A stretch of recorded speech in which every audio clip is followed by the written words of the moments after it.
Now let's take a look at example 2, multiplying a positive integer by a negative integer. It's very similar to -1, but we need to look at a case where the numbers are switched in their position. What is the balloon's change in elevation in 3 minutes?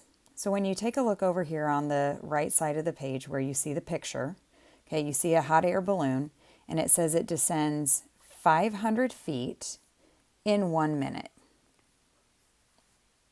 Okay, we're looking for the balloon's change in elevation in 3 minutes. Well, again, we have a word here that's going to indicate direction. Descending means going down. So if it goes down 500 feet in 1 minute, we need to determine how many feet would it drop in 3 minutes. So essentially, we're taking 500 times 3. Remember that multiplication has that property, it's called the commutative property, where we can switch the numbers around and we can write either number first. It doesn't matter because we get the same answer. So negative 500 times 3 should be the same as 3 times negative 500. And when we look at it from the standpoint of, again, repeated addition, or 3 groups, 3 minutes of going down 500 feet, question is, where do we end up? And we end up at negative 1,500 feet. In other words, that is the change in elevation. It's not exactly where the balloon is. Okay, you can't be at negative 1,500 feet unless you are underground. So this just indicates that we are dropping 1,500 feet in those 3 minutes.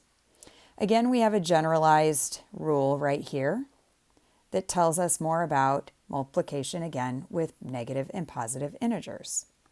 So a negative number times a positive number is still a negative answer. So anytime you have one of each type of number, one positive and one negative, the answer will always be negative. Example 3 is our last example, and it has us looking at what happens exactly when we multiply a negative integer by another negative integer.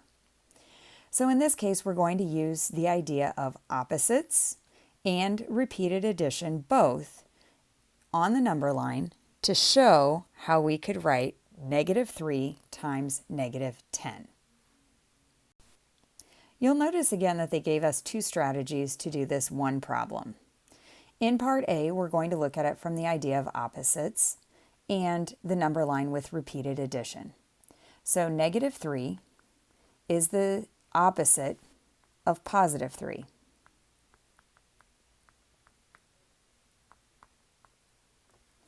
So when we do negative 3 times negative 10, we can look at it as the opposite of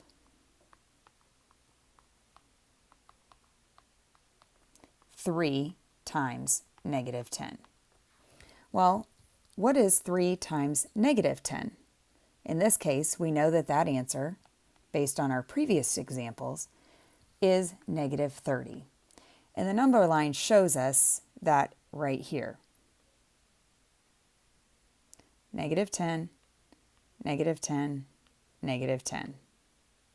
So what is the opposite of a negative 30? That would have to be a positive 30. So we're going to basically flip it around and go the other direction. Remember, opposites are the same distance from 0, but on opposite sides of 0. Now let's take a look at it from the multiplication and the properties standpoint to show why this works. Negative 3 times negative 10 is a positive 30. So what we're going to do is we're going to use that idea of those additive inverses again. So we're going to reset this equation so that we see it from a different perspective. Remember, negative 3 times 0 still equals 0. Any number times 0 is 0. And so instead of writing that 0 here in the math problem, we're going to replace it with the additive inverses negative 10 and positive 10. Once I've done that, I can use that distributive property again and do negative 3 times the negative 10. Oops, I'm going to do that in red. And the negative 3 times the positive 10. Well, we already know what negative 3 times 10 is. That's the negative 30. Okay, I got that way up here. Okay, but what I don't know is the negative 3 times the negative 10. I also do know that they produce the sum of 0. So what number plus negative 30 equals 0? It has to be its opposite. And its opposite is a positive 30. So in general, our rule says multiplication of integers when you have a negative times another negative, you actually end up with a positive answer.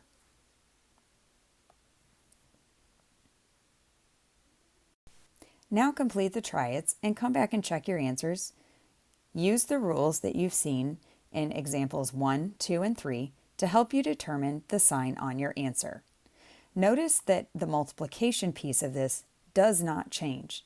The rules for multiplication here are identical whether we have positive or negative numbers, and we just have to remember what sign goes on our answer. Okay, go ahead and check your answers. See me if you need help. And when you're ready, go on to page 42 with the key concept. Okay, so let's take a look at the key concept and the rules. If the signs of the factors are the same, the product is positive. And what that essentially means is that if I have a positive number times another positive number, I get a positive answer. That's 3rd grade math. 7th grade math, though, also says that if I have a negative number multiplied by another negative number, I actually get a positive answer.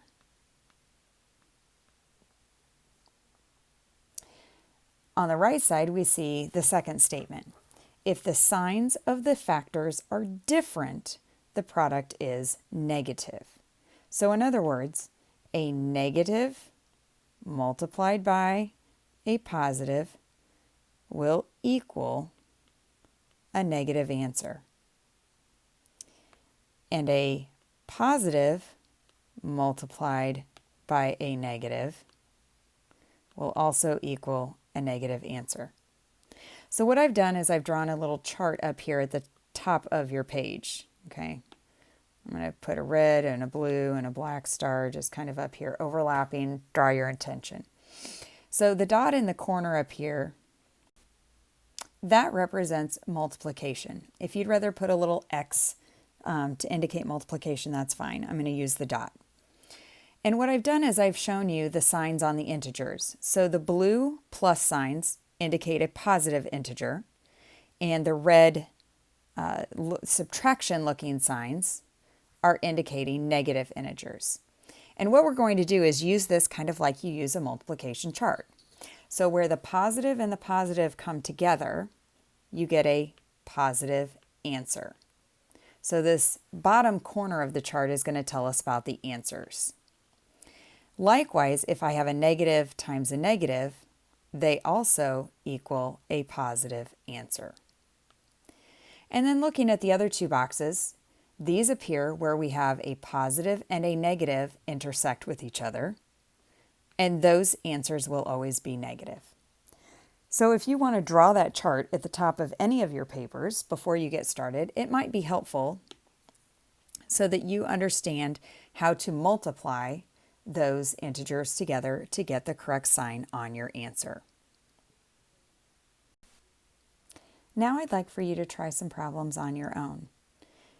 Numbers 2, 5 through 15, and 18 through 23 on the Do You Understand, Do You Know How, and Practice and Problem Solving pages are to be worked out in your book.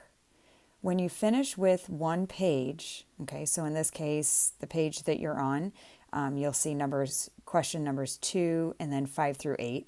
Then replay the video and check your answers before moving on to the next page. And then we'll do that one page at a time. In case you have mistakes, you'll be able to correct them and hopefully get your explanation straightened out before you work on the next set of problems. So go ahead and pause the video while you're working and then come back and check your answers as you go. Number 2, negative times negative times negative will always end up being a negative answer, because when you multiply the first two negative numbers together, you would get an answer that is positive. And taking that positive answer times the third negative number will turn that product around and back to a negative answer. Number 5 is all about drawing this on the number line. 2 times negative 3 means that I have two groups of negative 3. So I'm going to move back or to the left, negative 3, two separate times until I land at negative 6. Number 6, don't be fooled. A lot of students get fooled by this. This third choice here, anything times 0 is 0.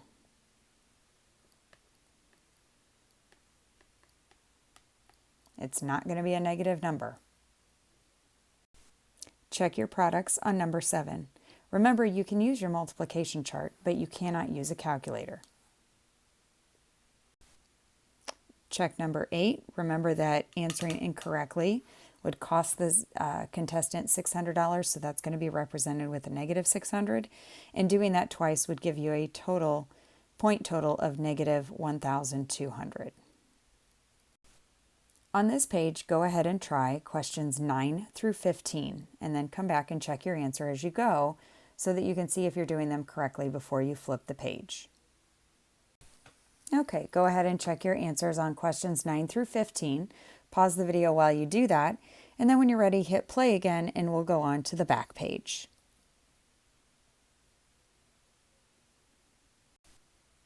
Number 18. Because negative times negative equals positive, negative 7 times negative 8 equals 56 is the greater product. Number 19. Because Cecilia had to move back 6 spaces on 9 different turns, then that means we're going to do negative 6 times 9 and get her position on the board as negative 54. Number 20. Remember that withdrawals and deposits mean putting money into an account or taking money out. So withdrawing is taking money out and depositing is putting money in. So we use positive and negative numbers to describe that. Check your answer to number 20. Okay, let's take a look at number 21. In this mine, we've got the equipment elevator that's going down 4 feet per second, and it tells us that it gets a head start, and it's not until after 28 seconds that the miners begin to descend, and then they want the position after another 14 seconds. So altogether, the equipment has been going down for a total of 42 seconds. That's the 28 plus the other 14. And so when we do that times the negative 4, we get a negative 168 feet. In other words, the equipment is 168 feet below ground. The miners, though, have only been descending for a total of 14 seconds because, remember, they didn't get that 28-second head start. So they're going down at a rate of negative 15 feet per second. Times the 14 seconds that they were in motion gives them an elevation of a negative 210 feet. So essentially, when we subtract those two distances, the miners are 42 feet deeper than the equipment.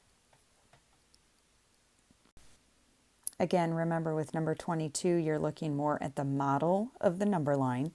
So you're showing two groups of negative 35, and that lands you at negative 70.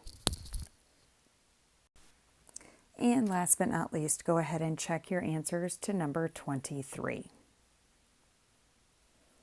When you're finished with this lesson, you should be able to go on and do some work that goes with it. If you have questions, come see me.